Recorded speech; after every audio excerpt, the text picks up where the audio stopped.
Everybody who knows me as a Purdue guy. Well, today a very interesting thing happened in the office. A patient came in and brought me a present, as we occasionally do. They brought me this flag. Purdue, back-to-back 94-95 Big Ten champs. That was when Glenn Robinson, the big dog, two-time National Player of the Year, led Purdue to win 2 national championships. Big Ten championships. Actually, Conzo Martin, who ended up coaching at UT, was head of one of those. It's a great achievement. The coach of that team was Gene Cady. My first year at Purdue was 1980 through 1984. Gene Cady's first year was 1980 at Purdue University. What a run. We had Russell Cross, Big Ten Freshman of the Year. He went on his junior year to be co-Big Ten Player of the Year with Ted Kitchell of Indiana. And then he went hardship and we were heartbroken. But Lewinsky came on the senior year out of nowhere, all beefed up. And we want to share the championship again. Just magic moments. We would paint our faces and run up and down Mackey and raise hell. I mean, it was just an event. One of the binding elements of my 4 years studying biochemistry at Purdue.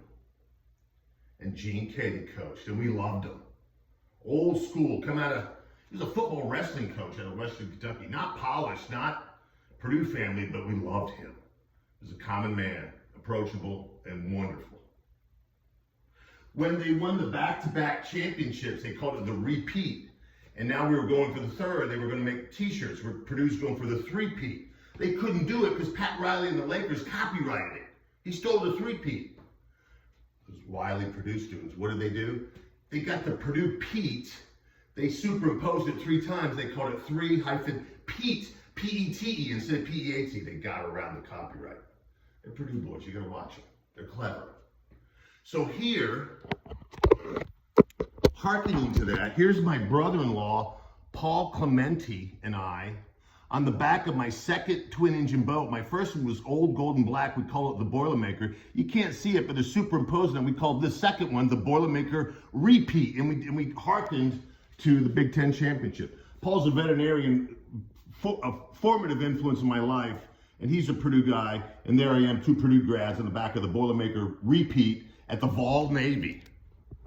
Later, when I became a team physician at UT doing face, it started when I traveled with Coach Pearl to Europe, to Vienna, Prague, and Bratislava with the UT men's basketball team in Chris Lofton's years. It was wonderful. Well, a lot of people don't know that Chris Clank, the head team physician at UT, he's a Purdue guy, so we used to be on the sidelines talking. We used to be talking about Purdue during the Tennessee games. It's hilarious.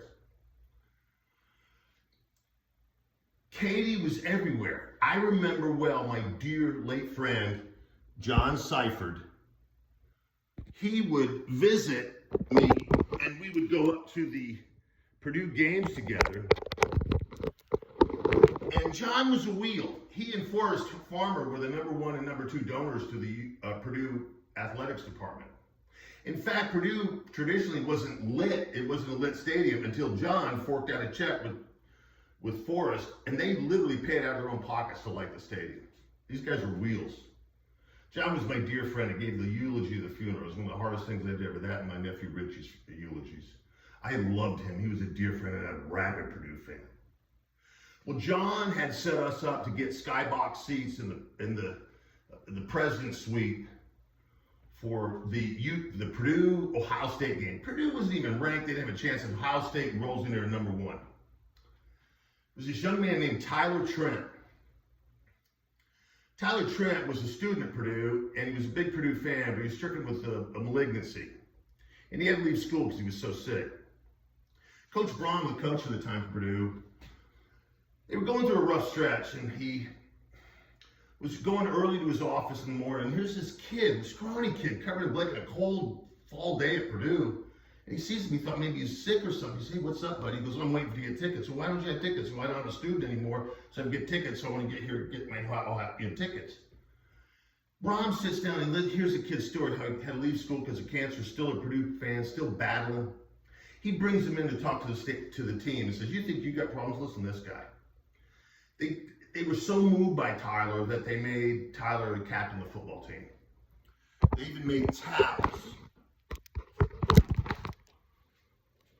Tyler Strong. I got one in my weight room. Hammer down. Cancer sucks. Tyler became weaker and weaker and no longer could travel with the team. But here comes Ohio State. And they were going to make one last ditch effort to get Tyler in to watch this game.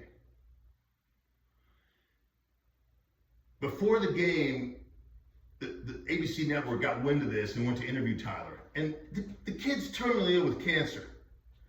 And they asked him, Tyler, you're battling a terminal illness. How does that, what are your thoughts going into this game? Tyler's immediate response is, my thoughts are, we're going to kick Ohio State's ass. Nothing about cancer, nothing about his misery. We're going to kick Ohio State's ass. I'm with my dear friend John Seifert, and he's up with the hobnob with the fat cats and the Elites. My brother-in-law Paul and I, we're down at the sidelines watching the game, and the first half was miraculous. Purdue's smoking, and we're thinking, well, we've woken up the sleeping giant this second half. So Paul and I kind of settled in. Let's go up to the skybox and watch Ohio State roll over us the second half, because all we've done is wake them up. I sat in that skybox and I watched the most miraculous thing I've ever seen. Purdue rolled Ohio State that night. Tyler was right. They did kick their ass. Even the Ohio State fans were devastated and said, hey, hats off to that kid. I've never seen anything like it. And when I sat in that skybox and watched it, I sat right next to Gene Katie. I remember we played Matt Painter, Katie's successor, in the Paradise Jam against Coach Pearl, and Purdue and Tennessee came to the final game. I was there as a Tennessee supporter. Game came down to the last possession, and Purdue won. That morning, I had gone in and had breakfast, and who's sitting by himself? I sat for about an hour and a half talking to Jane Katie for breakfast. And he remembered that breakfast when I sat in the skybox. Gracious man. I could see he was becoming old and broken because his wife had passed away, and she was a big part of him. But he was beloved. And he was a rallying point about my friendship with John Seifert, my dear friend, who I to this day miss.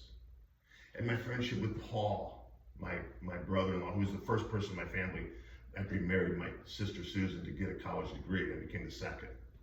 And my daughter Nikki, who graduated from Purdue, my alma mater. There's a lot rolled into Gene Katie. And a lot rolled into Purdue. And a lot rolled into Paul and Nikki and to John.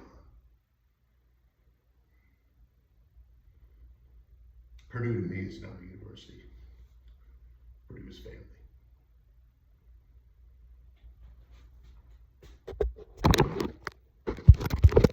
It's just a flag to some. But thank you, Gene. It means a lot to me. Thank you.